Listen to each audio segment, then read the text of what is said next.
noches, this es Phasmophobia. Estamos en la casa de las voces no deseadas. Hoy tenemos un invitado, un buen amigo. Hola, me llamo Jaime Curiel. I'm from Kingsville, Texas. Now I'm living here in San Antonio.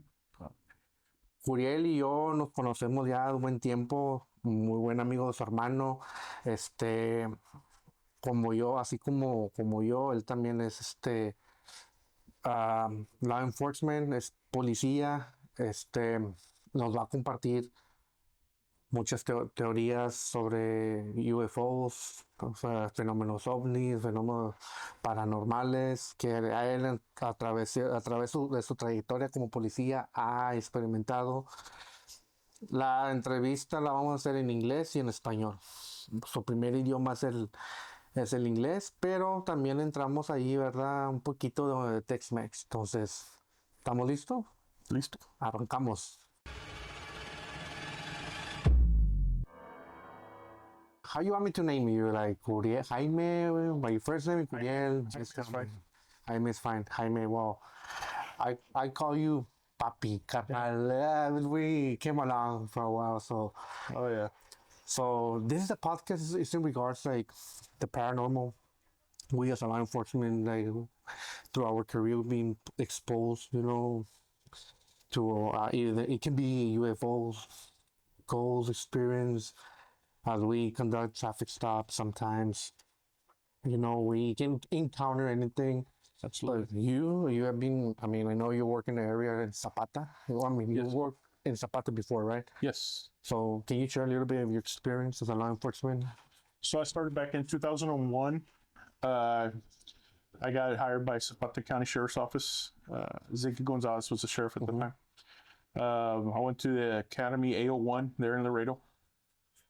So when I graduated in January of 01, I started in Zapata, had a 3-year contract to start there, as a deputy. And as a deputy, the first 3 years, you're pretty much a greenhorn. Mm-hmm. You don't know what, you're just learning what to do.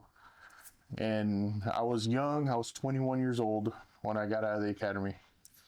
And, I didn't know what I was experiencing when I first got out. I thought, it's going to be like in the movies, jumping over cars. And they don't tell you how it was in law enforcement for real. It's a lot of paperwork, it's a lot of stress, a lot of hours, a lot of no sleeping. And you get to experience a lot of stuff that will stay with you for the rest of your life. Yeah, exactly. I like the way you ended that sentence. So you say something really important, a key word. They don't teach you. They don't teach you for the experience. You're gonna be exposed outside. So can you mention me those type of experience? About paranormal, because that's one of the things they never talk to us in the academy. Like they don't prepare you for the paranormal. No. So, how they say there's women tuition or whatever, that women, that they have that special sense where they can sense things like the sixth sense, like, or yeah, like women, they have for their kids, my kid's in danger. Oh, okay. And, what's going on? There's something that you feel wrong. In law enforcement, I feel like you develop the same thing. You've developed like a sense that, man, there's something not right here. I don't know if it's experience or something else trying to tell you. I don't know, somebody, like a lot of people say there's an angel on your shoulder sometimes, right? Somebody's trying to warn you. Yes. So you get the little hairs behind your neck tingling, and sure enough, you're next thing you know, you're in a struggle or you're in a foot chase or hey, like I'll tell you an experience where one guy, it was a family dispute, and the guy was in the front door arguing with his ex-wife, and the guy wanted to, hey man, I have my wallet, but it's in my truck, and something told me, no. Don't go there. No, you're not going to your truck. No, I'm going to my truck. And I looked behind, I saw that his wallet was in his pocket. Well, it looked like his wallet, right? I go in, right when he opened the door, I grabbed him and boom, put him on the side of the hood. And then my partner who was with me at the time, I go, check what he was going for. He had a 45 Vaquero right there in the front seat. Really? And he told me in his own words, yeah, man, I was going to shoot you guys. But that's what I'm saying. In law enforcement, you have that. There's a little, like I said, I don't know if it's from experience. I was still green. or just something was telling me. The guardian angel. Yeah, guardian angel. Guardian angel. And now that you mentioned that right now, I talked to a person. Probably you know him. You haven't heard about him. For obvious reason, I'm not gonna mention his name because right now he's working in the federal side. But like he did tell me that what you told me. Like, he went to Mirando City to a call, and previously I talked about that experience in the other episodes of the podcast, that he went to a call that this old lady, and it's like in the movies, man. I promise, I know this guy, he's a really really reliable source, but he did explain me like it was dark, it was raining, and it was like cold, like it kind of similar to how it is right now.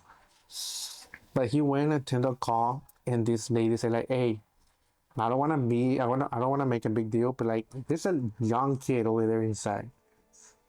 And he was like, "Okay, so that young kid related to you?" Like, you start asking the 5 W's, Right. where, what, when, how, Right. everything, right?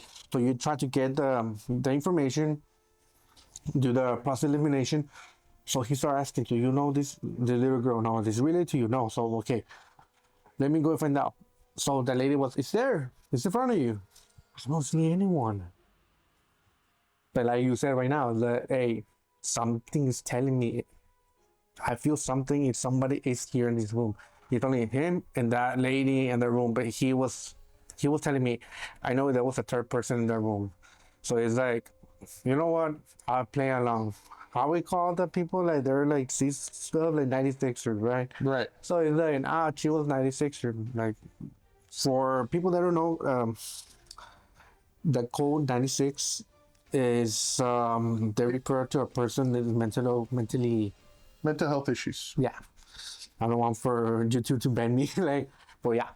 So that's the proper term that Curiel say right now. So he played along with that, with the lady. So he's like, "Mijita, vámonos para afuera, ándale, vente." So he moving along with the girl. I opened the door, and the lady was happy that he mentioned the lady was happy with him that, okay, thank you for kicking her out of my house, but she's still there outside. Take it with you in your unit. So he was like, that's kind of weird. He's like you say, like somebody's telling me, just do it. So he opened the patrol unit, the rear, the back of the patrol unit. Come on, Mika, let's go in. So he closed the door. On the drive back to Laredo, from Mirando to Laredo, it's like 45 minutes. So halfway trip, he was like, something's telling me to stop. So he stopped. He just opened the door, and he just felt like something get out from that. Like he literally saw somebody walking. So he just closed the door and he just took off. So it's like you said, like somebody was telling him, just help the lady. You never know. Probably was a soul, somebody that needs to cross over, or. Well, there is many stories of that. Have you heard of the woman in white in Corpus? There was always a story when I was growing up. I heard that the lady in black, but not in white. That there are people driving around the coast would see a woman in white around walking on the road, and when they try to go pick her up, she would get in the car, in the back seat. And when they leave, they look in the back, she was gone. Oh. That was a story.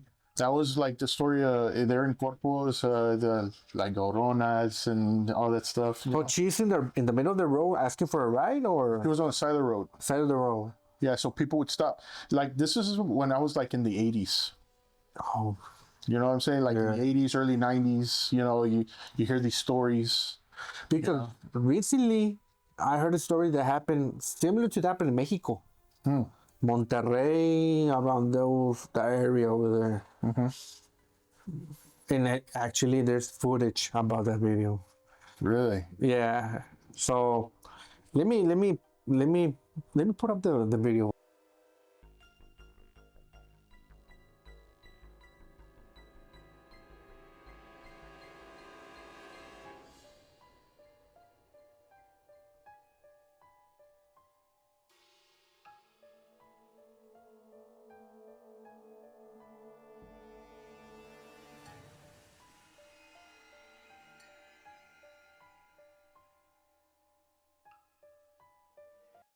Wow.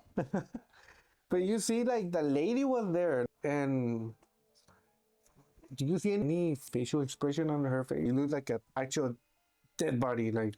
So I'm gonna get really personal with answering about dead people. What people say about souls, right? Yeah. How do you know somebody has a soul? How do you know somebody is there? If you've seen enough dead bodies, you could. In this is just my opinion. Uh-huh.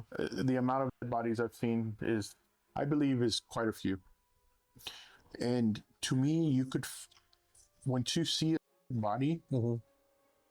you understand what it means when a soul leaves a body.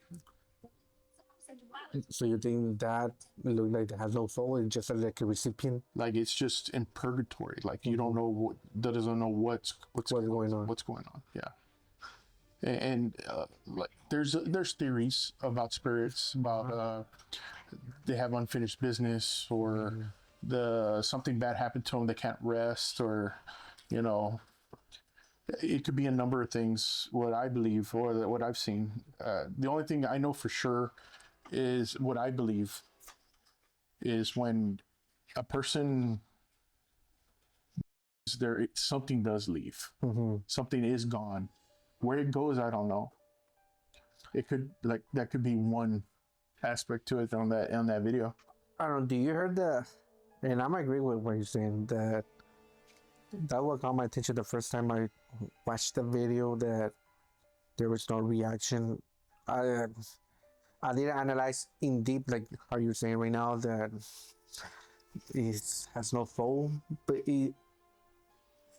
when I saw it the first time, I was like, it looked like a legit, because I had seen people also. It looked like a Right. it looked like no expression at all, just like moving their eyes, and it reminds me the first time I saw when I saw it, like it came to my mind when I did my first autopsy, when I went to my first autopsy, and I don't know, you heard the background, the sound, because over there in Mexico, I think they're the same as here when you drive for a company, so they're not allowed to give any right to anyone. So if you work with the company, so they have like a monitor. So it's monitor. It's like there's a camera that's monitoring you, what you're doing, when you're not doing, if you're getting out of the route. Right. So there in the background, the manager is talking to the guy over the headset, like, "Hey, what are you doing with the female next to you, like the passenger side?" No le creían que andaba drogado, que por eso había salido y que la verga hasta que checaron la cámara. No, dicen que el vato salió de ahí de Marinela, Monterrey, de una línea que se llama Star. La verdad no sé para dónde iba, pero dicen que hay video, nada más que me lo manden, ahí se lo mando. Así que, bueno, dicen que fue como a las 2 o 3 de la mañana. Que no le creían, que pensaban que el vato andaba bien drogado porque se salió una recta, hasta que checaron la cámara y ya se dieron cuenta que se le había subido la señora muerta. With the guy like driving, like, whoa. Which one? Yeah, next to you, like right next to you, like, what do you mean, like you don't see anything, like, yeah, right next to you. And the guy, you can tell the guy expression, like, I don't know what you're talking about, bro. It's like, I don't see jack shit, like, I know.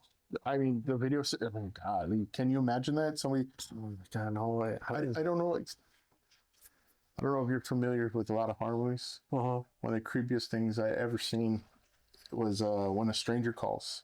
Yeah. Have you ever seen that movie? No. Really quick. Babysitter is there. She's supposed to be taking care of kids who's upstairs asleep, and she's getting obscene phone calls. Why haven't you checked the children? And he's like, leave me alone. Go check the children. She keep on getting phone calls. And what do you want? I want to see what your insides look like. And then she calls the police. Hey, I'm getting phone calls. Can you trace the call? Mm-hmm. And then she gets a call from the police. You need to get out. The calls are coming from inside the house. And in the movie, he already had killed the kids. And he was coming after her. Creepiest 20 minutes of cinema I've ever seen. And You know, it's just the chill. It's nothing like, to me, it's nothing like real life, of course. Yeah. But I mean, the fear that was way before I even saw my first dead body. Mhm. Really quick, I'll even tell you, the very first body I saw was the very first day I worked. Oh. The very first day I worked, I got my FTO, my field training officer, picked me up at 7:30 in the morning on my first day. By 8:30, we're going to the county road, the county line in Laredo. A 4Runner, and an 18-wheeler went head on. When I got there, there's about a piece of metal about the size of this table in the middle of the road that used to be a 4Runner. Mm. And when I got there, I was looking at a guy trapped in there, bleeding, and he died right in front of me. Wow. Like I said, that's the first time I saw a life come out of somebody's face. Yeah. Did he look at you like he was? Yeah, he looked, and that's not the only time. For some reason, I have a knack of. I've seen a lot of people die in front of me. Yeah. I hate it, for the lack of a better term, or a better way of saying it. Do you feel like whenever you experience that, you attract that to you bring it to your house, or you bring it to you, like? I try not to. And I'm not saying mentally. Well, of course, mentally, but like, for example, like a bad vibe, or. I think bad vibes are with bad intentions. Mm-hmm. You know, if you truly try to help somebody, which we try to do every day, Yeah. I don't believe it draws negative attention. Yeah, because you're there to help. Right. You're the hero. But I don't know if you experience this while you're growing up or you're at home or something. Like every now and then, when you're in a house, you turn around and you see somebody move around the corner. You know, you see somebody like maybe move ahead, or and you know you're alone. Now that you mentioned that, it does. It does. And it happened when I used to work. When I used to live in Mexico, Nuevo Laredo. And also when I used to work before I became a cop, when I worked in the Webb County in the sheriff department, that Laredo. Yeah, in Laredo.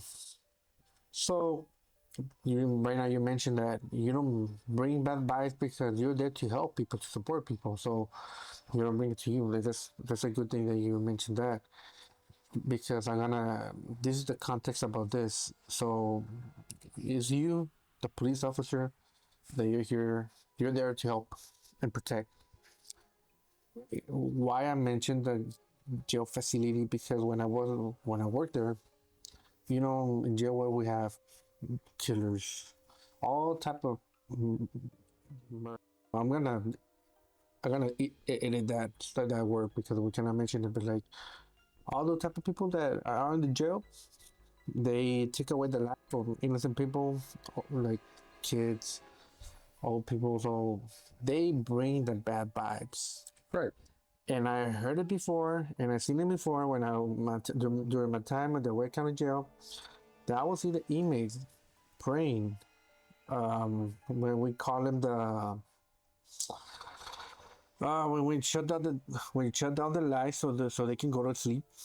But when you do the count, yeah, we do the count. So they're supposed to go to sleep. So the lights out, right? Yeah. So the guy that's in charge of the cell.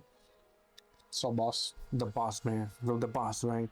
So he started praying. Why? Because every time they pray, because they see either the dead or a soul. And I remember that one guy, he did mention, I seen a kid walking around walking around through the cell, around the cell. And that commentation, I don't see anything, bro. What are you talking about? Yeah, I see a little kid, my little kid. I'm not gonna mention the gender, but like, I see a little kid walking around. And what you have in there, the chacales, the people that take away the life of little boys, little kids. So they bring that jail facility, and that's when I learned that whenever they start praying, because they see those souls, they bring those souls. They bring the bad vibes because they remove the life of that human being. That's right. And they're there to hunt the people that, they call that to them. They call the death of that person. It's like you say, like they don't go with you because they already have conscience. You're there to help them. You're the hero. You're the police officer. This guy is the opposite. Right. It's the opposite from us. Like these are the people that we fought at the daily basis. Yeah. So it's like in the jail, man. When I worked there, I had seen and I heard a lot of experience. I even saw a guy that he hanged himself in the. I will say the third floor, fourth floor. If I'm not remembering, I'm mistaken. I think it's the fourth floor.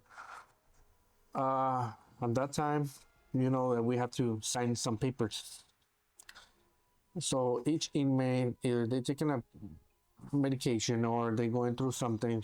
So we have to check them out every 15 minutes, 10 minutes, depends. So I remember I was taking this guy every 15 minutes. So I remember one time, it was around 2 a.m, around that time. So I was signing the paper and I saw in the other side, tall guy, brown skin, like I would say 6'4", like big guy, big motherfucker. So I look at him like, hey, go back to sleep. And the guy, you look at me, I couldn't see his face, to be honest. So I was like, yo, are you for real, bro? You're not gonna listen to me? Go back to sleep. Don't make me go there. So I got pissed off. Fuck this guy. So I just walk around. It took me like good 30 seconds. 20 seconds, 30 seconds. Give or take. So when I approached the cell, that specific cell, I didn't see no one, bro, inside. I was like, So I went to the other one. I saw this skinny dude. So it's like, it's not this one. It's this fucking cell. At that point, I was like, nah. This shit does not happen to me. Like this is the one. This is the one I saw. Someone has to be here. And one of the guys said, "Hey, es el muertito que vio." So they already knew. They already know. They've seen it. Yeah, you just saw the dead guy from the amen cell. I was like, nah, stop playing jokes with me. I was like getting mad. Like psychologically, I take it in the wrong. Psychologically, took it poorly at that moment because I didn't want to believe it. I thought they were playing jokes, but I was like, I know what I saw. So I went to the CYC, the one that's in charge of the whole floor, and I started telling him. So by the time I was talking, I was stuttering like words. It was hard. The words came out to my mouth because I was feeling fear. I was feeling nervous. I was feeling anxious, anxiety, all that combined together. So I was explaining that to him. I was trying to keep my composure, and then I explained the situation, and he was like, "Hey, yo, get your shit together. You gotta tell me what happened." This fucking guy standing in front of me. I went and approached him. I tell him a couple of times to go back to sleep, and then this pendejo, they're telling me that, hey, that guy they walk around the amen. So I was like, they're playing me jokes, and the guy started laughing. No, there's a guy that hanged himself in that jail, in that cell, in the amen cell. More likely, that's the guy you saw. You're not the first one. You're gonna be the last one. I was like, God damn it.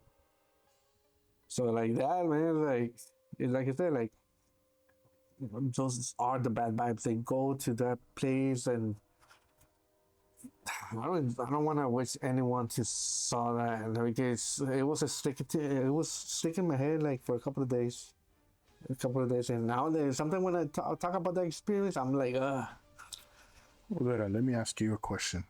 Go for it. People who get into the paranormal, supernatural, cryptids, skinwalkers, all that. It all starts with like a moment or something that scares you or something that you experience. Yeah. Do you remember your first experience of something that just like, you know what, this is what interested me. Like this is what that got me into paranormal? Yeah. Okay, I mentioned it before to one of my friends. I will say it 5 years ago. that experience happened a couple of years, but like I was in denial that that shit didn't happen. That I just saw stuff because it was graveyard, lack of sleep, my brain playing games, and I saw things that shouldn't be seen. Like, so I was like, I get over it. So 4 years ago, I would say 5, when I was working in Bruni. Actually, that town has a lot of paranormal experience, like a lot of paranormal experience. Yeah, it's old like Native American land and all that stuff, right? Yes, yes. So actually happened like if I can count it, like 3 or 4 experiences that Wow. So one of them, and actually there was a DPS that I interviewed one time. He helped me. He was there with me when the door just opened by himself in the elementary school. We received the alarm. We received a burglary alarm. So we went over there, wearing blue. So DPS lawyer. He helped me a lot, man. He actually sometimes he works in Zapata. So we went there, we scanned the room, all the school, all the elementary. So we just saw this specific room. We just opened the door, like telling us to go in. So I remember we went in, but we felt like someone was there, like watching us. There was an extra person in that room. So we cleaned the room we had the guns, and we exit out, and the fucking door closed again. I was like, hey, he was there. He was there. That was one. The second one, at that time I was engaged. So my fiance at that time, at the moment, she was living in Laredo, and I was living in Bruni. I was like, Alton. So Alton, Bruni is like 15 miles apart, 15 minutes apart. So I remember that would get me into the paranormal. Start believing more paranormal, because every night I would talk to her on the phone 3 or 4 hours. And I remember hanging up the phone. Next day I woke up and I clear her voice really clear, like the same tone of voice, same words. Amor, ya despiértate. I was like, okay, wait, I live by myself, and she's not here. And not only that happened that time, the same night I went back to sleep, and I couldn't sleep. I felt like somebody was on top of me breathing. So I woke up and I was like, this place, I'm going back to Laredo. So I started going back to Laredo. Every day I was driving 45 minutes to an hour just to go to work, because I didn't want to stay in that little town. Mm-hmm. And the third time it was when my significant other at the moment, we were watching a movie. So I was like, you know what? I'm just gonna let it slide. So we were watching a movie, and that house that I live has like 3 rooms. In one of the rooms, so we had the sofa, we have the TV, and I could see that room directly. So I was with my significant other watching the movies, and I just like look, like what you mentioned right now, like you see someone. But I saw this person standing like by the door. I didn't want alarm. For some reason, I just saw it, and I was like, stay quiet. I look at her, and she knows how how I am. I'm a very loud person, and I'm always cracking jokes and everything. She saw me like, what happened? Just watch the movie. Like I was like, she saw my skin color change, dramatic, like drastically, and I was just like, not even watching the movie. I was just looking forward. What happened? And that because, okay, I'm gonna put a parenthesis. She saw something 2 days before, and I was making fun of her. She was telling me she was a teacher in the elementary. So, what she that was a different person, different time. So there was a different significant other that I had. So she told me, "Hey, come back over here. Like somebody's calling me from the PA in room 121, if I'm not mistaken." So what they're saying, it's a voice of a little girl, little boy, and they're just jiggling, gibberish, and hey, help me. So I went to the room 121, and there's no room 121. Are you sure? Yes, I'm not f***ing. You know how I am? So I was hiding and help me, and I'm making fun of her. And she's like, stop playing with that. Stop playing with that. And I was like, oh, whatever. Second day, I went to my office and I heard someone like knock on my door and open the door, like nobody was there. The person that worked in maintenance, hey, Mary, if I don't remember her name. Did you knock on the door? No, I didn't. Are you sure? No, I heard it too, but I didn't do it. It wasn't me. Okay. Whatever. Third day when we were watching the movie, so I was like still making fun of her. When that happened, I was like that. And also, I just like keep looking straight. I'll be honest. I wanted to cry a little bit. Like it was. How can I explain it? Like I can't believe it. I just saw that. I just saw shock. Yeah, it's a shock. Did I just see that right now in my head? Like no. But I didn't want to look again. I was so scared. And she knows me so well. So like, you fucking saw it, right? No, you saw something. I know you saw it. You saw it. She knew, like, we just took off. This place, I'm going back to Laredo. Sometimes your body can't comprehend anything. Yeah. It's just a shock. It moved by himself. Like I'm not moving myself, but I'm saying, like you said, like, my body didn't comprehend, didn't know how to react. Right. I didn't know how to react, to be honest. No, it's out there. People could. There's people. There's skeptics. I was one of those. There's not a lot. You can't explain a lot of things. Like you can't explain how people in stressful situations get super strength to help out a family member. Yeah. You know, you can't help somebody who gets in a car wreck and rolls 8 times and just walks away. Yeah. You know, there's things that like that 1 in a million chance of something happening, and it does happen. There's phenomena. There's things that we cannot explain. Mm-hmm. There's things that we either rely on religion, or people go to witchcraft, or people to try to explain things that just it doesn't make sense with science or anything else. And the thing about human nature, if we don't understand, we are scared of it. Mm-hmm. We fear it. We fear to unknown.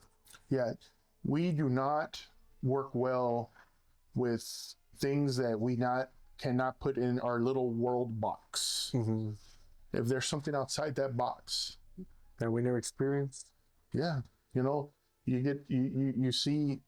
Here's another story for me.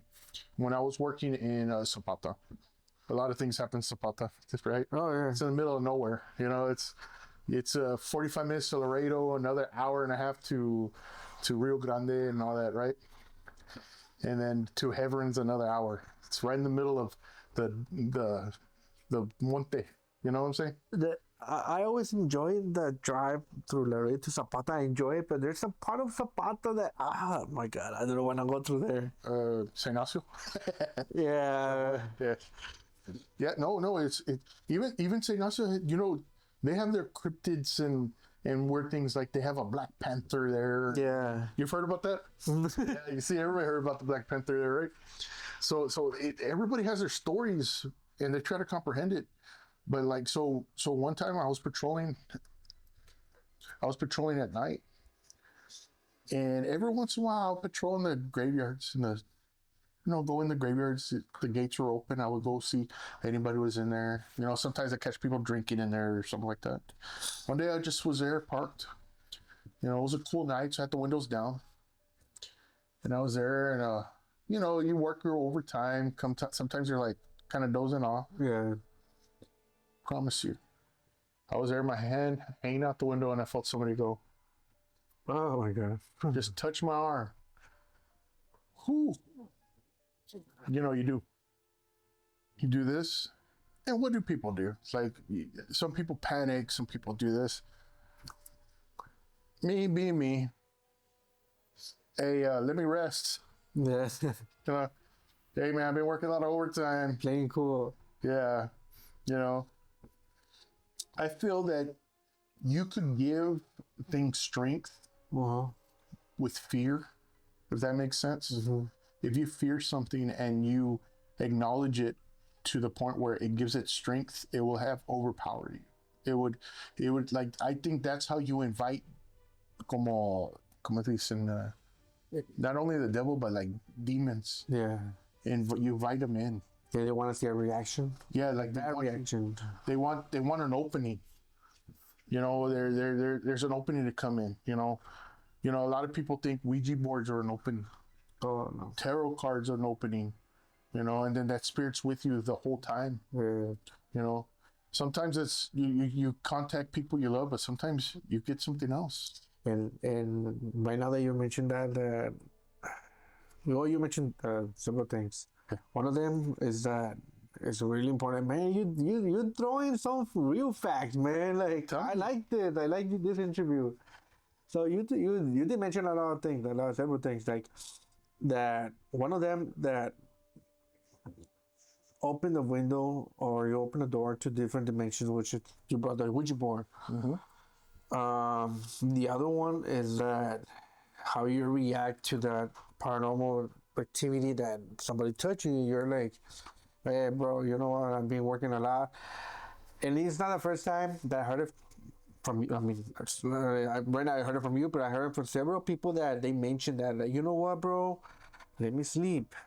Like, you can scare me tomorrow if you want to. And they leave. You know what? I don't know if they like, okay, I'm not scaring this guy or I'm getting a reaction from him. Give them the power. Yeah. So, exactly. So, I'll be honest, I don't know if that's a demon or that's a ghost. Because I heard like ghost spirits, yeah, they're not beings, they're not consciously want to scare you.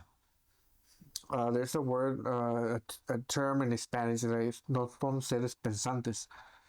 They're not will beings that are thinking about going and scare the person is living in the house.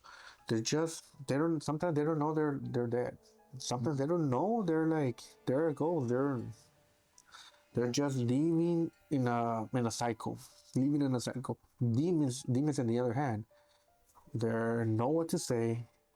They have conscience. They can imitate the voice of your loved ones. They wait for an opening from the other person. Like right now that you mentioned the Ouija board.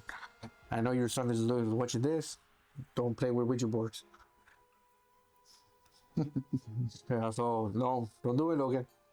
So, and it's kind of dumb right now because if you check on Amazon, you can buy a Ouija board. That's really dumb. When you can buy a Bible, it's better. It's gonna feed your soul. It's gonna feed spiritually. So, I'm a great believer of the Bible. I'm a religious person. You want to say I haven't gone to the church lately. Yeah. But I do believe in God because a lot of things that happen and I believe in punishment. The things I have done and God kind of in a way, like, I don't want to say he punished me, but he kind of teach me a lesson. Right. That, you know what, you can do better. Being exposed to a lot of things that at the moment maybe I was like, why this happened this to me? But then in the future, like, thank you God, because that would have happened to me, I wouldn't become the person that I am right now. So, and I appreciate that, and that's why this is one of the main goals about this podcast is also is to teach people to approach God, and instead of buying a Ouija board, buy a Bible. Absolutely. It's like you're gonna waste the money on that piece of crap. Might as well buy a Bible. Bible is gonna feed you spiritually, and you don't know why you're playing with, like, you know why you're messing with the Ouija board. Ouija board, you open a different dimensions. Like you said, like Invite the demons. you invite the demons. Demons, they want for you to buy to your household, to your body. So no, like I really encourage not to play with them. I know, like you said, like we live in a box. You're facing, you're about to step in something that you don't know to the unknown. So Tell me this. Is it a coincidence, since a lot of people have turned away from God, like for the last few years, is it a coincidence that there has been more suffering the last maybe the last 10 years? Mm-hmm. More homeless, more drug addicts, feeling like they allow these demons to come in and ruin their lives, you know? Because a sensible man, a man of God, hopefully, even if you're not a man of God, a sensible man, yes, will make right decisions for their lives to be a good man, just to be a good man. Mm-hmm. You know, when I was growing up, even when you were growing up, there was manners, there was morals, there's good people in this world. More respect. No. Yeah, you could go and, hey man, I could help you? Yes, I go help you. You help your neighbor, you help your friends, right? Now where people they put items in front of, or like beliefs in front of God, or in front of their morals, where it's just people are putting money, putting power, putting this, and it's just ruining everything. And we're in this downward spiral of people losing their way, and losing what the morals and stuff we grew up with. I talked this to, my wife, her name's Barbie, real name. I have 2 deacons and a priest as brother-in-laws. They're my brother-in-laws. So we're over here, we'll talk about all this stuff, you know. And then my priest brother-in-law is more open to a lot of other things than actually my deacon brother-in-law, you know. I will have these conversations with him where you know, he's more open. He'll listen to other people's religions and stuff like that. And I think they believe also. We really haven't had that conversation, but that we've been getting away from that, and we're allowing these demons and spirits to come in and ruin people's lives. And that's what the Bible makes in the end of days. There's gonna be one of the signs that we, as a humans, not as humans, I'm sorry, as a believers, they want to take away God. And now, and in the future, or one of the signs also, if you are showing yourself as a follower of God, of Jesus, or a Christian, you're gonna get punished. There's gonna be something bad. Now we're coming to this generation that doing good is bad and doing bad is good. So yeah, you know, people justify bad behavior now, or not. They glorify bad behavior. To be bad that's awesome. That's good. Yeah. There was like that when we were growing up, but there was amount of respect. Like you wouldn't do that. You wouldn't treat an old lady in the neighborhood bad. You would help them with even if you're a bad person. Yeah. You always respected your elders. You always respected, hey, we leave them alone. You don't touch kids. Yeah. You don't touch the elderly. Whatever you have problems with the people that. But right now, the murders with elderly people have increased. The percentage, the statistics, they're more Yeah, it's ridiculous. It's people don't care anymore. There's no boundaries. There's nothing. There's no law. To be honest with you, once you take law from everything, it's chaos. Once you take the Bible, it's chaos. That's what's going on. It's chaotic. It's becoming chaotic. Yeah, and that's like I said, that's one of the signs. I mean, the Bible says that like we're already approaching to those times that more chaos is being glorified. Be the bad guy is being glorified. Be the good guy. It's terrible. I remember I got in law enforcement where a police officer was still a good guy. You had your DARE program. You had McGruff. I remember that. Yeah. So you had your programs. You had people. The cops would go to school and do programs with the kids. Now we're the enemy. People want us to fail. Yeah. People want us to be a bad guy, but they want us to do our job. They want us to rescue them when something goes wrong, but then they want us to fail. They want us to bring us down because they don't want to be enforced. People don't want to be enforced by the law, but they want to be saved by it. Yeah, they're double morals, very. To come back around to if people believe in miracles or not, if you've seen one or not. I believe in my lifetime, I've seen the greatest miracle in my lifetime. And I'm going to explain that story to you right now. And it's going to be involving my son. His name is Logan Michael Kuriel. Okay? He's right there. So my son, quick story, me and my wife, we had been together for, I don't know, close to 11 years by now. And we believe that we're not going to be able to have children either way, right? We had been together for a very long time. And so it was quite a shock when we found out my wife was pregnant. It was a miracle baby for us, right? Our very first one. We had tried very hard. And so fast forward 22 and a half weeks into the pregnancy. We have a check. We're getting her checked on Valentine's Day, February 14th, right? 2012. The doctor, she had some discharge and I wanted the doctor to check her out. And the doctor goes, no, that's normal. I'm not going to check her out. And my wife's like, no, it's fine. No.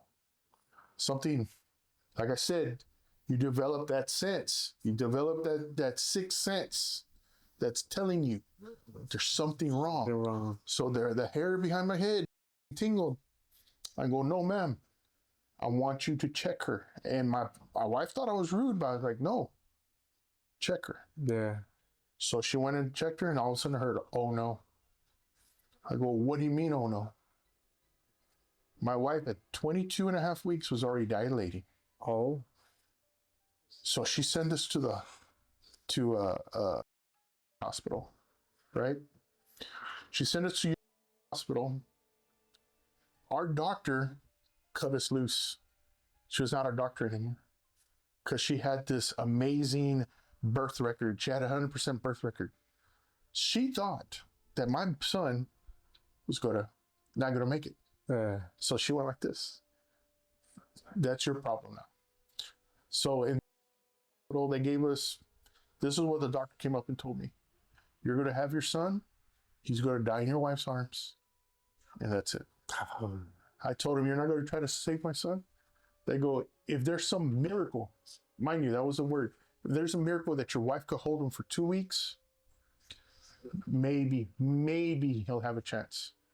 I go, well, this is not the hospital for me. I go, give me an ambulance. I go, we're going home. My wife laid on a couch. She never walked. I got her on a stretcher, took her to the ambulance. From the ambulance, she sat on a couch and she stayed there for a week and a half. Never got up. Me and my brother-in-law took care of her night and day. Then the day came where my son was being born. We took her to Methodist Hospital, and the doctor tells me, I go, what are you going to do? I'm going to try everything to save your son. And I go, that's all a father wants to hear. That's all the parent wants to hear. So we did that. My son was born 1 pound. He still was in the amniotic sac, born. They had to pop it to. He died for 3 minutes and they brought him back. He had flatline for 3 minutes and brought him back. There, you thought the worst was over? They put him in the NICU. No.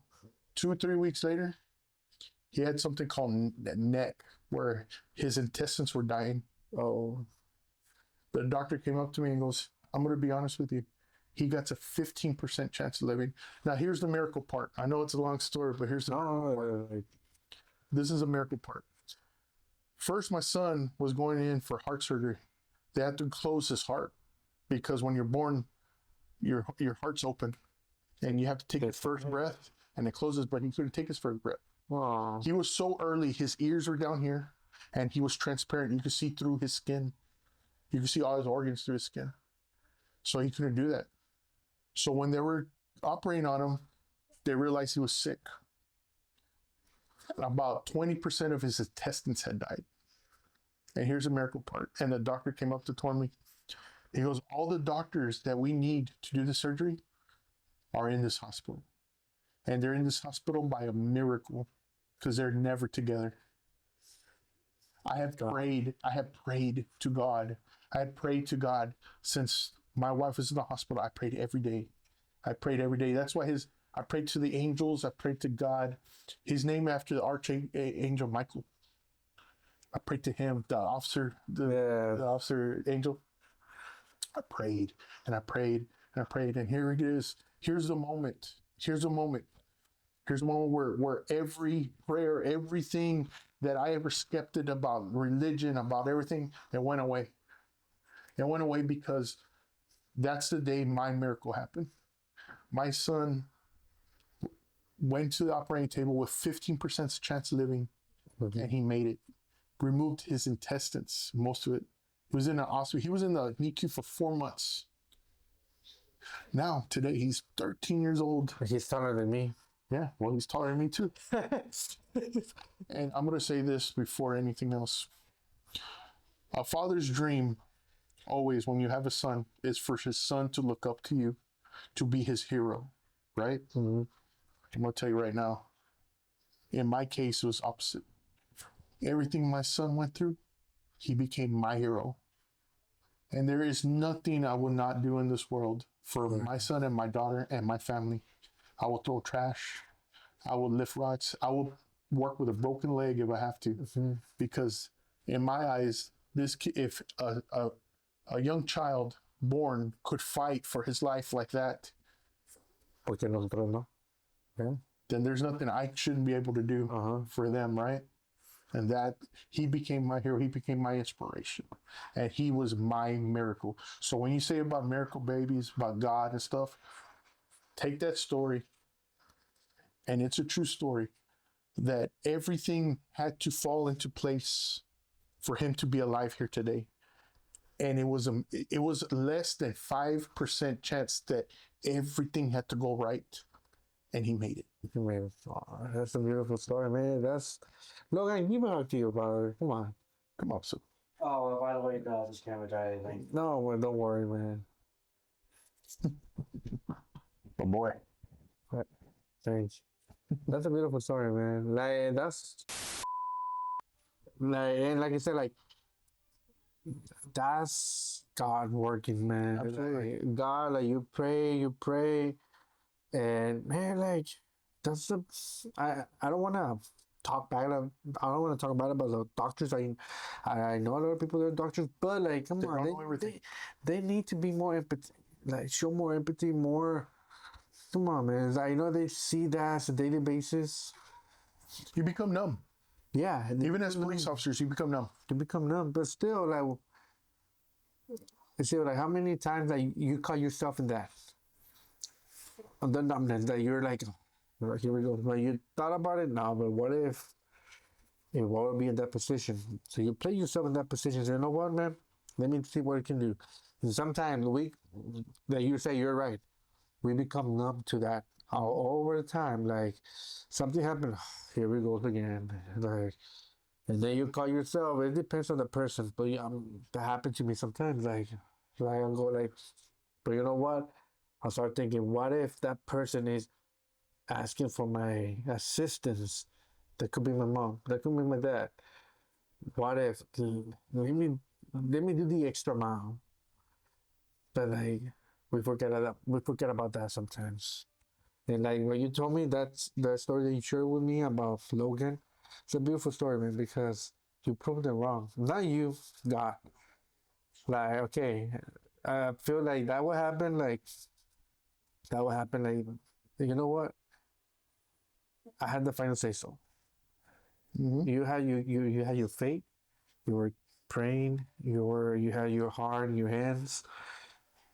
I need this. I need my son to survive. Something's telling me like the moment you told your wife, no, go yourself and check. Let's go and check on the 22 weeks, and then you keep fighting. You keep like, you know what? I'm not gonna give up. It's like what you're saying right now that if a kid that was premature fight for his life, why not fight for them? Right? That's a beautiful man. Yeah, life. It's life, man. Think about this. You being alive, all of us, is a miracle. You want to know why? You had to fight millions of, we'll call them DNAs. right? You had to fight different versions Of me or of you. you, or different versions of, and you're the one who came out. You're the one who came out on top. Out of all those options in this world, you became that miracle.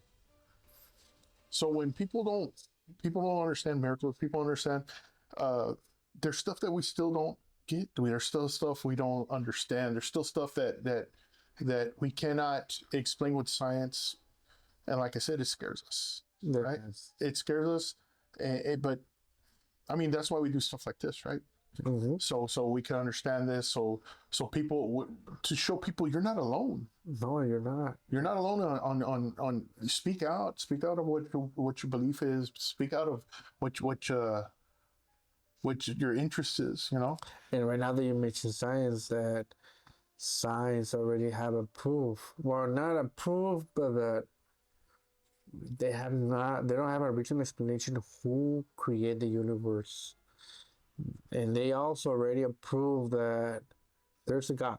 Something had to create something, like Absolutely. where we live. On the Bible, they're talking about Genesis, Right. the beginning of everything. Mm-hmm. We had the Big Bang, and then from the Big Bang, that's how everything started. In Genesis, so they were talking about the Big Bang. The Big Bang is the creation of life. I mean, that's how it started everything. And science said, like, who created the Big Bang? It has to be someone. That someone, it is God. So science already established that the existence of God. Now, in Genesis, a lot of things happen after Genesis. One of them is the Nephilim. God sent the angels to check on the humans, check on the men, the interaction between us, between them. But he established a rule. Y'all cannot have no type of relationship. Don't interact with the humans. You're just there to see, observe. Be a witness. Be a witness, exactly. But what happened? They break the rule. They find attractive the daughters of the man.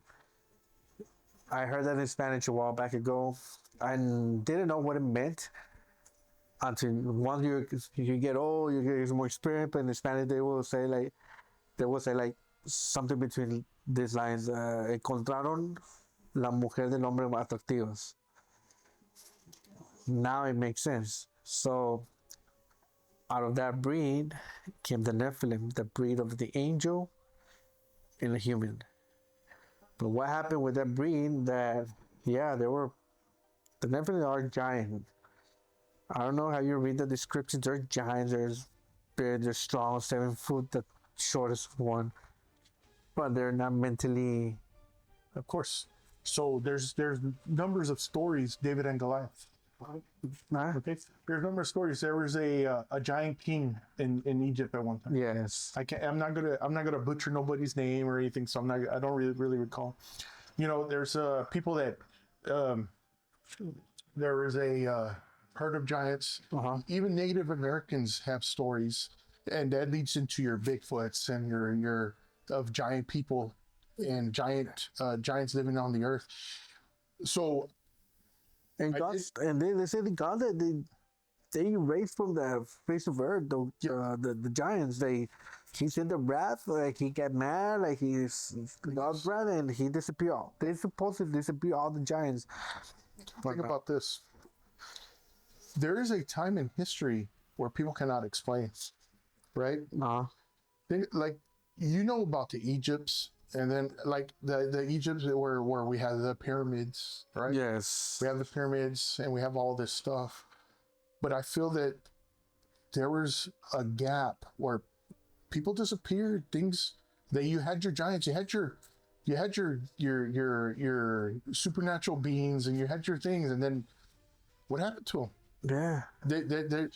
Over there in Egypt, it was it was flourishing with life. There was green, there was everything back in the day, right?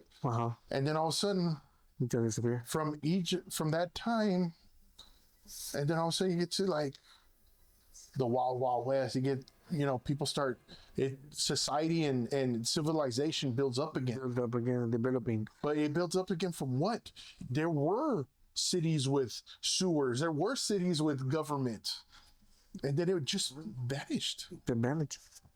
There's things vanish all the time. I don't know if you heard, and I cannot recall, but of a community back in the day that just vanished, and they left one word in the town.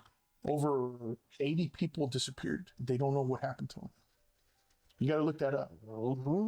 I'm trying to remember the word they left on there, but they disappeared. Never again. No bodies, no blood. There was no signs. It was just like a ghost town. They just disappeared. Yeah, look that up. I'm not. It's a famous for. It actually got documented. Wow. So, like I said, you don't know what's going on out here. Now, Netflix, like, even recently, you'll have a recent story back in 2002. I'm pretty sure it's very well documented in the internet. It was the giant in Afghanistan, Kalahar, with the red hair. right? So apparently, I'm going to butcher this story, but apparently, a group of missing soldiers were missing in Afghanistan, so they sent a special unit to go looking for them. The unit found a cave that in front of the cave, they found equipment from American soldiers. And out of that cave, a 12-foot red-haired man 12 foot. with 2 sets of teeth and 6 fingers on each hand. 2 sets of teeth. Just Like 2 rows. Came out and battled. He apparently, the story goes that he had a spear and actually skewered a soldier, killed one. Well, all these soldiers, they lit him up. They shot him. They said they shot him in the face. He kept going, keep fighting, right? Yeah, and they dropped him though. And apparently the military covered it up. Apparently they got stories from the people that were there and the pilots that flew the body out of Afghanistan. Now, why is that? Why do the government hide? Why do we assume that they hide this? If it's a believable story, of course. Right now, at the beginning of the podcast, right now you mentioned something about in regards to how, as a society, they're losing respect to cops. They're losing respect to us. I'm not getting out of the subject. It's just that everything's connected. My way of thinking, my idea, it is that there's someone there that is trying to manipulate the system in a way that don't respect the cops, glorify the bad things. Started with normalizing, now you want to glorify it. Now they want to keep it a hush hush that, you know what, they're not ready yet to this type of, maybe back then they're not ready, but what about right now? I believe if that would have happened nowadays, they would not keep it on the low. But I will say this: someone is manipulating. Absolutely. Someone is manipulating, and someone is trying to, little by little, preparing us to this for what is coming. But like I said, like if you read the Bible, you understand the Bible never mentioned when and where the end of time is gonna happen. No one knows, only God. It will. It will. It's like I said, it's common sense. Yes. Everything ends. If it's from Genesis, if it's from a disease, it's all. That's why you should cherish the time you have with the people you have, because you just never know. Never know. And again, I believe there is other places to go. That there is another realm we go to.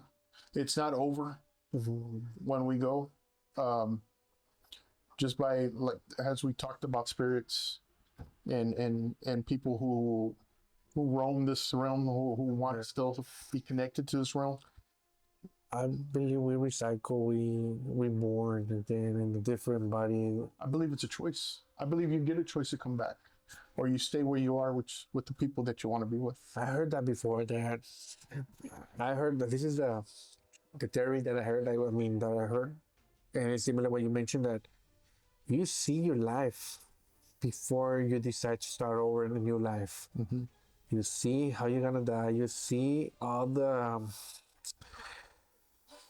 how can I say? You see all the problems, all the success you're gonna go through that life, and in the end, you choose or not to begin a new life. So our life is already scripted. I don't know. This is a theory. What do you think? I don't know if it's scripted, because I do believe God gave us free will to be. I believe that too. He gave us free will. So I do believe you have a choice on anything you have to do. Because I don't think everybody wants to have a bad life. If people have bad lives. Yeah. Like I said, that's, you mentioned that it is true. Like, you're seeing your life, you know that you're gonna go through a hard life, and why are you gonna accept it? Yeah. And it's true. Like, I'm agree with you in that part that we have the free will. I do believe that we reborn again. That we reborn, because I don't know what happened to you, that you go to a place that you don't know, you've never been in your life, but it's really familiar.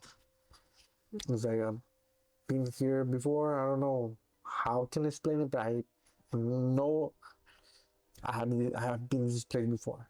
It's pretty familiar. Or Yeah, like deja vu, right? Yeah, the deja vu effect. Deja vu effect. You also have I forgot the term of it, but people have experienced something that they know has happened, but it never did. I forgot what it's called, but are you familiar with the comic named Sinbad? The comedian? No. So there's a big thing. Look it up in the internet.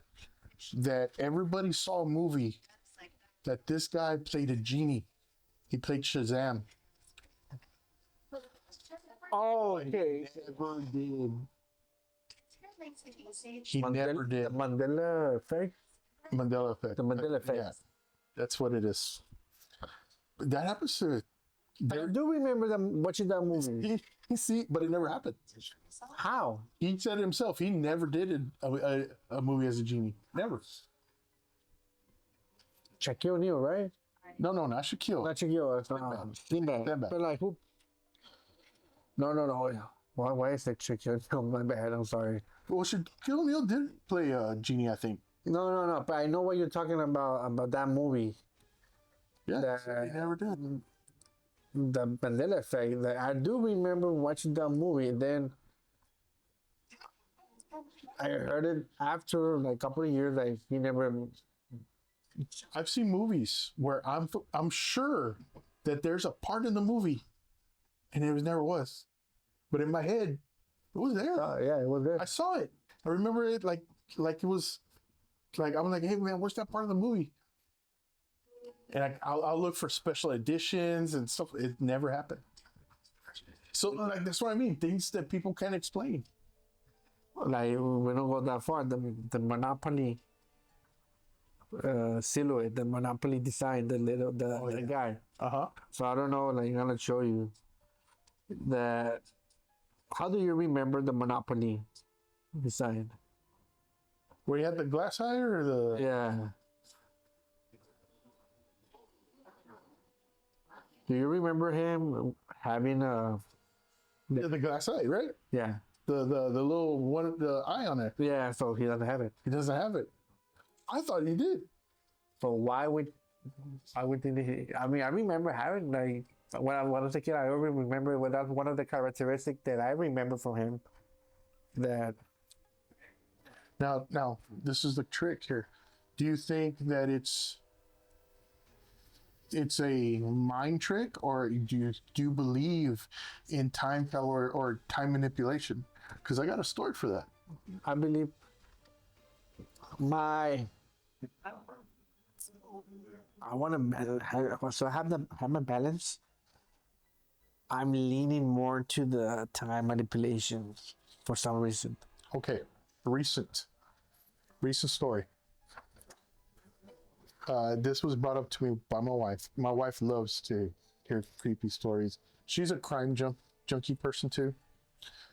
So apparently, a group in a vehicle was traveling through like Memphis, Arkansas. I mean, all those where it's kind of secluded areas.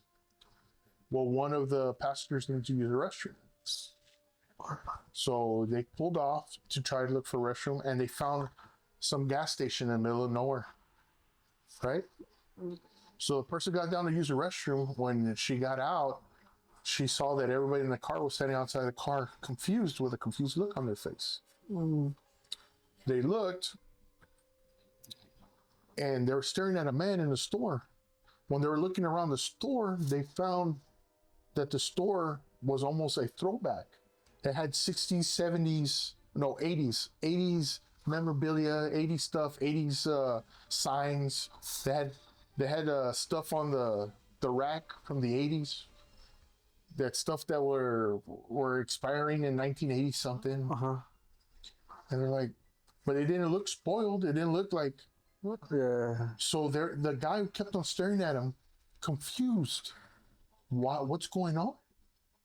Like, who are these people? And they were looking at him like, what's going on? And mind you, this just recently happened where they were driving like a 2010 or 2008 vehicle, right? So they got scared, so they left. And they were going down the road, and then when they turned around, they ended up at the store again. They went down the road, they said it happened about 3 or 4 times until they went around again, and they found the store, and it was closed. But it looked old. It looked like it had been abandoned. But it was there, like. It was still the same store. They found the highway, and they left, or they found the way out. Yeah. So they said this story out loud. I'm sorry, but I can't recall the podcast where they said this at. Some caller called in saying that their father was working at that area, possibly that same store, and he had said a story that he encountered a group of people in a vehicle that looked like they were from the future, and that they were going around. He kept on seeing going around and around and around, that they had futuristic, like a car that he had never seen before, and clothes that they looked like not from this time. And this was back, I believe, in the 80s. So this is where you think, do time warps exist or not?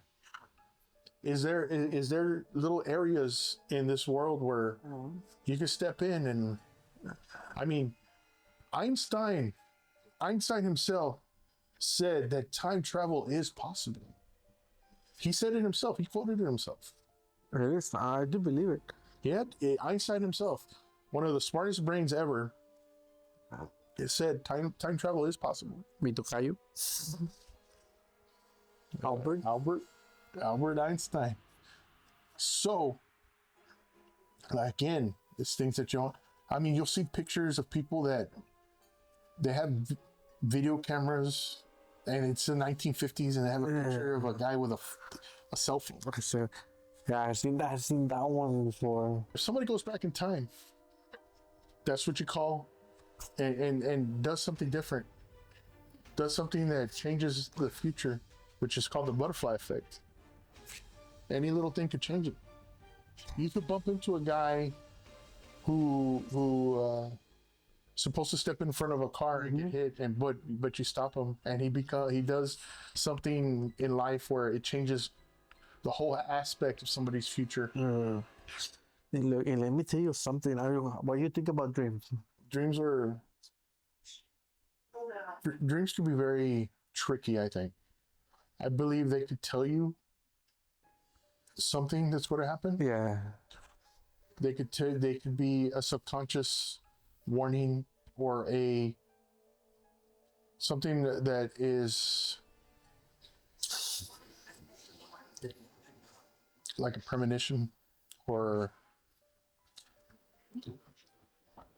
when you dream, where does your subconscious go, right? I mean, where am I subconscious? I feel that I'm there. I'm living. I feel vivid. I feel like I'm in the. Dreams are very, very. When they say, remember that old saying, if you see yourself in a coffin, that means you're going to live for a long time. That's what I've been told, right? Yeah. But then I've heard people, I dreamt of water or a baby. That means somebody's going to be having a baby pretty soon. Yeah. Or somebody else dies, and that's a premonition of something bad's going to happen. Oh, I didn't know that. Or something, or it could just bring. Dreams are there to also, I believe, to also communicate, or to. I don't know if you ever lost a loved one, and you have a dream about them, and it's just like it was like real life. You could smell them, you could talk to them, you could hear their voices, and I feel like sometimes that's just a gift that you're given, just for that moment. Even though when you wake up you feel sad because it was a dream. Oh man, that happened to me before. And you wake up and you want to keep dreaming because and it's days like that you gotta enjoy, or dreams like that you gotta enjoy when you do dream, because then you'll get a girlfriend that they'll dream that you're cheating on them, and you'll get slapped in the face. Yeah, like if I ask you right now about the dreams, it's because we were talking about time traveling, but like I ask you because this story is kind of this is the second time I will say so that I told this story to someone. I'm telling this story to someone because it's hard to believe. I don't want to be that person that like they're gonna listen to me and this guy is tan loco. But like this is what happened. I used to live in Laredo, Tamaulipas, Mexico. In Mexico, there's a water tower. It's been there forever, man. I will say the longest. And I remember that water tower, there's a park. I was born on the 84. So I used to play in the park when I was a kid. I would go to the Mexican elementary, my primaria. So I would play with my buddies. I was just like 8 or 9 years old. So that park has been there forever. I don't know for how many. Well, I do know right now. But nowadays, that park turned into I would say like a workplace. I don't know what is a workplace, but it's like a construction something there. It's not a park anymore. So I'm going through this when that happened 2 years ago, the dream. I fall asleep and I remember I fall face forward. Boom. When I got up, I remember it was a rainy day. See when it just finished raining, you see all the street wet, right? And you can even smell the rain, when The moisture. when it rains. So it's like it's very vivid. So it's like, am I dreaming? Because it feels so real. So I remember that I recognized the street where it was. That was my old house, my old neighborhood in Mexico. But it looks different. It looks like 1950s, around that time. So I was like walking on that street. For some reason, bro, I kept walking and I look at that water tower, and I look at the park, and I looked at the park. It was brand new. So I do remember that I saw a bunch of kids playing. So I was like,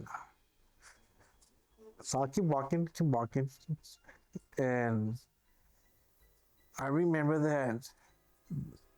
As a matter of fact, I had that dream last year. Now that I remember, that was last year because that was before I came to work here, where I work right now. And I remember that in that dream, I asked for the date. I had to ask for the date. It was 1958. So I was like, what the fuck am I doing this time? Nah, I'm dreaming, but I feel so vivid. It feels so vivid, it feels so real. So I remember, that I remember about that dream, that I wanted to come back home so bad. I was missing my mom, my parents, everyone. So I remember in that dream, I lived the whole life. I got married and I became a cop, also in the dream. So I saw a guy that looked so familiar. And I remember that I saw the guy and I looked at him. I remember it was a banquet. It was a party. I was at a Christmas party, if I'm not mistaken. It was like a Christmas party, it was a banquet. We all dressed up. And I remember I saw the guy, he was giving a speech, and the guy saw me. He looked at me like that, like he made an expression like this guy, what he's doing here. So I remember in the dream I got really mad. So you know who I am. So I followed the guy in the dream and I talked to him. It is you the person think you are? Because we need to talk about right now, my brother. So that guy was avoiding me. Hey, it is you. Let's talk about it. She's like, I don't know what you're talking about. You know who I am. Both of me and you, we don't belong here. So I remember, long story short, I grabbed the guy. I was feeling so desperate. I want to go back home. That guy told me, back home, I was no one. Here, I'm an alpha. Here, I'm a CEO. Here, I'm everything. I don't want to go back home. You're on your own. So I remember that I was getting into a fight with him, and that's when I wake up. and asked my mom, "Mom, do you remember that park in the water tower? Yeah, when it was when it was developed, around 1958." She gave me the exact date. I never. I was like, what did you say, man? What date? Like, I was like, yeah, 1958. I was like, yeah, I was like 6 or 7 years old when that park was really made. Wow. So I was like, and I told my mom the dream. And my mom was like, "You're playing with me, kid." No, mom, I do remember. I do remember. I don't know what happened. I wasn't. I mean, I'm not saying that I did time travel. I'm not mentioning that, but like, my mom was like, he thought of, she stayed quiet. She stayed wondering, like he looked at me like, "Are you sure are you telling me? I mean, what you're saying? Like, yes, I was there. I was standing in front of the freaking park. I was asking people. There were kids playing." And I remember that I in the dream, I had to live all my life again. Not again, but like, become a cop also there. I remember that in the dream I visit my old agency, and it was I saw everything starting from scratch in the dream.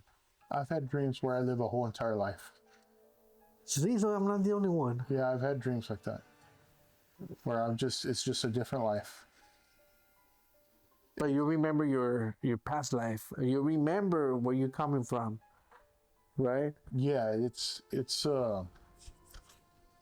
that astral projecting or out of body experience. But yeah, you do remember. They say dreams is a gateway to your soul sometimes, right? Mm-hmm. It's but how old is your soul? That's what I'm saying. Yes. So is it? I was like, I remember when I woke up, I told that to my mom. I was like, "Nah, if I say this to someone, they're gonna label me as a crazy person." Nah, dude, like, you're into something. We're cops. We don't do that. We don't do any type of. The world's a crazy place. If you do not have an open mind, you're going to set yourself up for, Mm-hmm.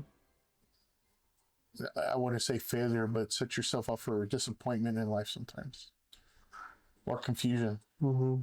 Because without an open mind, you won't be able to grow not only as a human being, but as a species. As a species.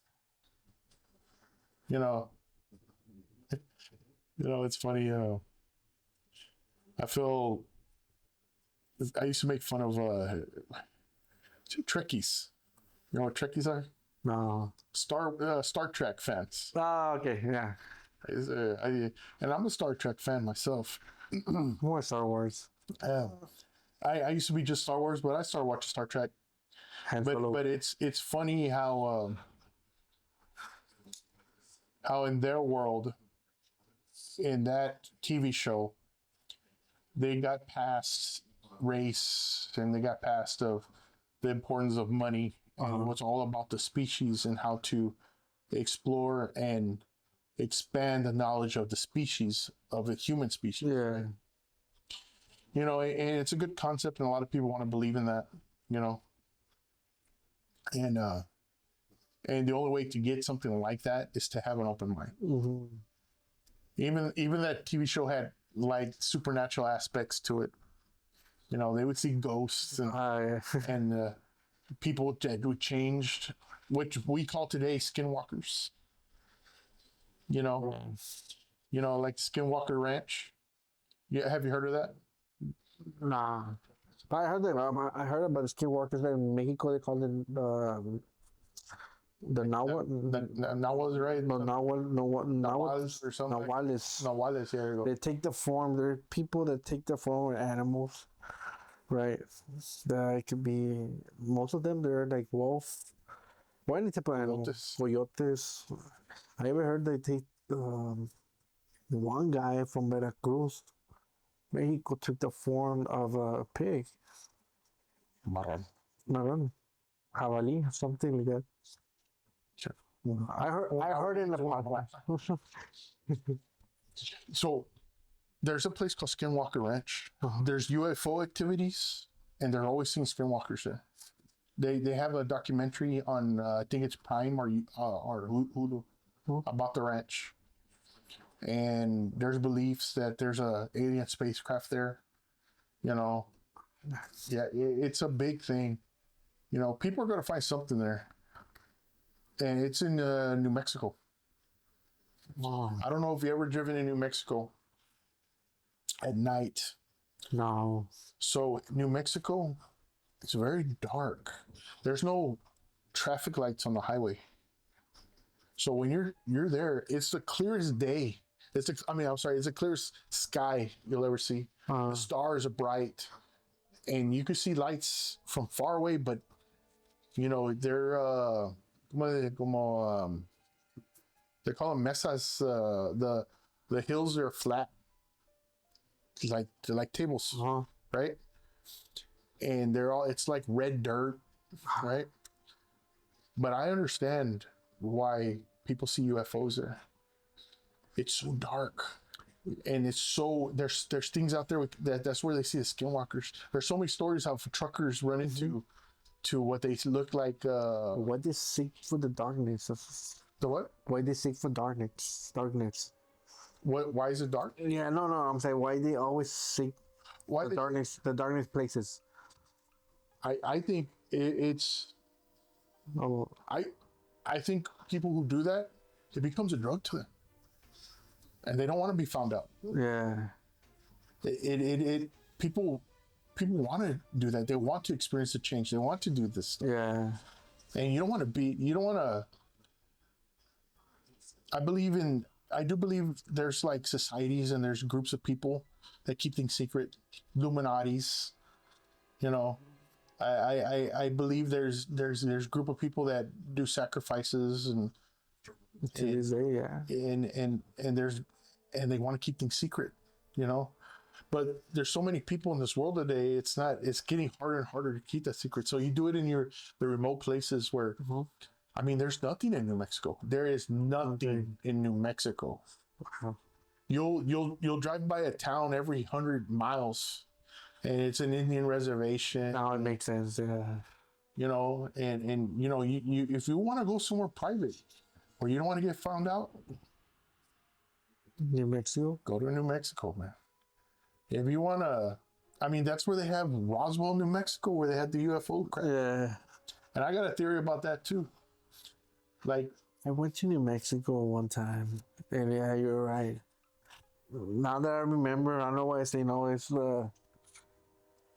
I took a training for SWAT by not New Mexico. Correct me if I'm wrong. By Lubbock. Lubbock is in Texas. Yeah.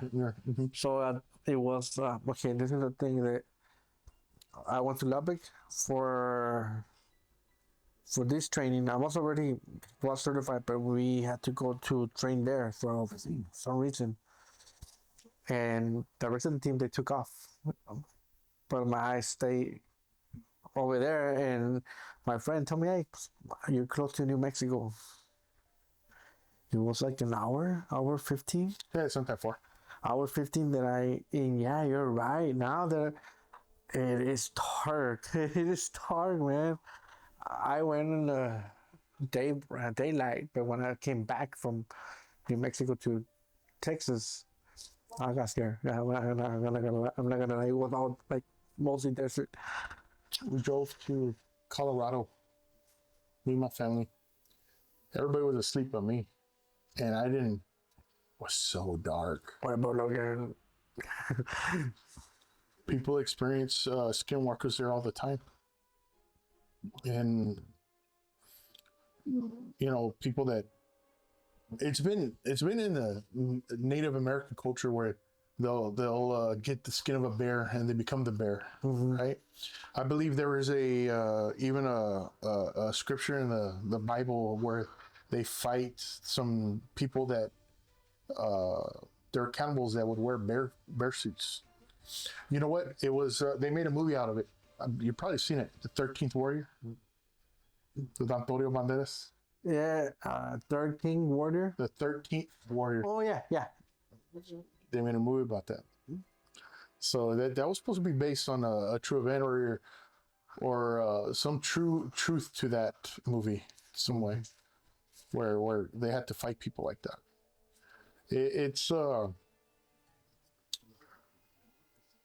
It's been in our culture forever, but like I said, there's so many people, you're going to run into it. It's going to be in your life. I don't know are you seeing the social media? There's a lot of videos right now about UFOs. That right now, this is like it's on the brand.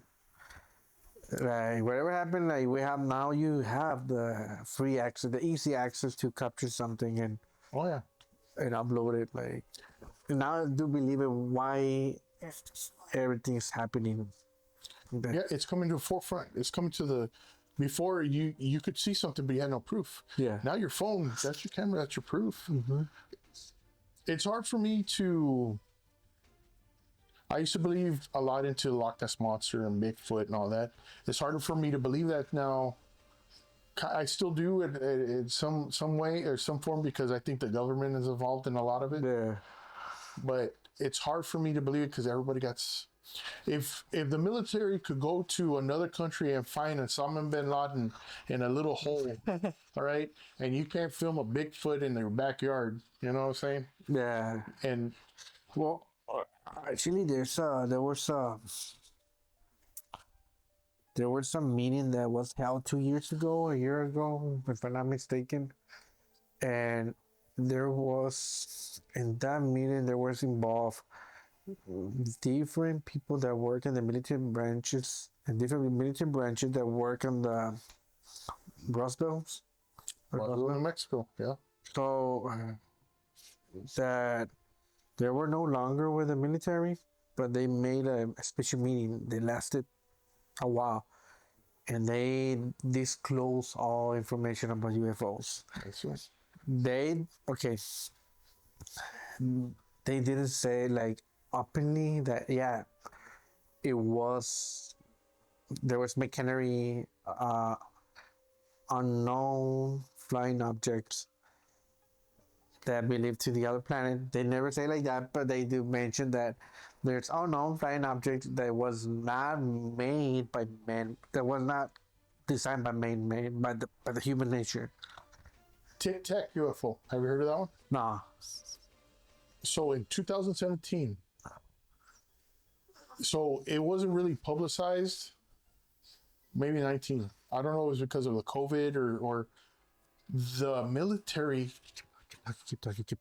The military released military video of a flying object, the shape of a Tic Tac following airplanes. There is film in the internet as we speak, military film, and they released it that proves that there are UFOs, flying objects, and many pilots encounter these Tic Tacs or these UFOs in the water. They believe that there's UFOs inside the oceans. That there's a society. When that happened? So I want to say too, just look at Tic Tac UFO, and there's actual film, recent film. It just happened, not maybe within the year. Oh. No, this is another one. Somebody in an airline filmed out of the window a saucer-shaped. Look at a saucer-shaped UFO flying right next to the plane. Okay. And it's supposed to be a legit film. But the Tic Tac UFO, that's military. The military released it. the military. A lot of people. I'm assuming that it was during COVID where something. So I believe in distractions and taking focus on one thing by doing something another. So something happened where nobody was concentrating on that. Yeah. They were over here doing something else. Yes. And it's in Mexico they call them cortinas de humo. Really? Smoke curtains? I know if you curtains of smoke. Curtains of smoke, yeah, if you do the translation it sounds weird. Curtains of smoke. Yeah, but in Spanish it makes sense in Spanish. Yeah. You know, they're putting the wool over your eyes, right? Yeah. That's the old saying, right? The government makes you, it's misdirection. That's what it's called. Yeah. They're misdirecting you. You're going one way. I want you to see this hand over here. But now this but leave this one alone. It's a magic trick. Yeah, but you know what? But like now we're coming to the day that it's hard to do that. Yes, because people are smartening up. It depends on who you talk to. Yeah. Because some people, they're, no offense. There's some people that are dumber than a doornail. Okay? They sound smart, but they're not smart. Yeah, they could manipulate their phone, but they can't write cursive or say their ABCs. You know what I'm saying? I'm just saying. It's not like a rumor. It's a fact. It's a fact. You know, I don't like to down people. I don't like to do that, but some people are just their willingness to not improve themselves is just amazing to me. Yeah. I believe you should learn something new, at least one thing new every day. Every day. Always become a better person. Yeah. Always become a better version from yourself. Of yourself, yes, absolutely. Of yourself. So, Curiel, thank you for being here. Hey, we need to do this again, man. Absolutely. We captured. We keep touring this. We have more stories. Got a lot. We have a lot of stories. Man, we should invite a third person. Absolutely. I don't know. What about your brother? Think he will be able to do it or not? Yeah, I think. Or we can even get V. Yeah, I know he has some crazy story. I want to get. You know what? I want to bring Kelly. That would be a good person. Kelly, she amazed me today. She told me some crazy stories. I think she knows and understands the Bible really good. She shared with me a couple of stories about things in the Bible that I did not understand, and she break it down for me, and I was like, damn, wow, Kelly, like, we need to record this conversation. So yeah. Hey, I would love that. I'm just glad. Thank you for the opportunity to be on your podcast. I enjoyed myself. I love talking about this stuff. Like I said, I believe I have a lot of useless information. Useless to some. No, and like never useless, man. Well, maybe to some, but yeah. To me, to have a voice and to the opportunities that you give to people to have voices it's a great opportunity. Thank you. You know, and it's, you know, you might get criticized here and there, but it's all for entertainment. Everybody has an opinion, but and this is just mine. I don't want to influence anybody. I don't want to get made. If anybody wants to have comments, we're sharing stories, sharing experience that we live through our careers, that we've been exposed. Like, you know, how you said in the beginning of the podcast that you went to the police academy, they prepared you a lot of stuff, but they never prepare you to the paranormal. And there's really crazy good stories that you have and I have, and we want to share it. And like you said right now, like if we miss something, there's a conversation. Just be respectful, guys. Like we're new on this. We'll go little by little, and any stories that y'all wanna for us to talk about, comment it. Yeah. type it in. Again, my name is Simon Curiel. Make sure you subscribe and enjoy the content that we've given, and hopefully I'll be back and we'll give you a lot more. Okay. Thank you, sir. Thank you.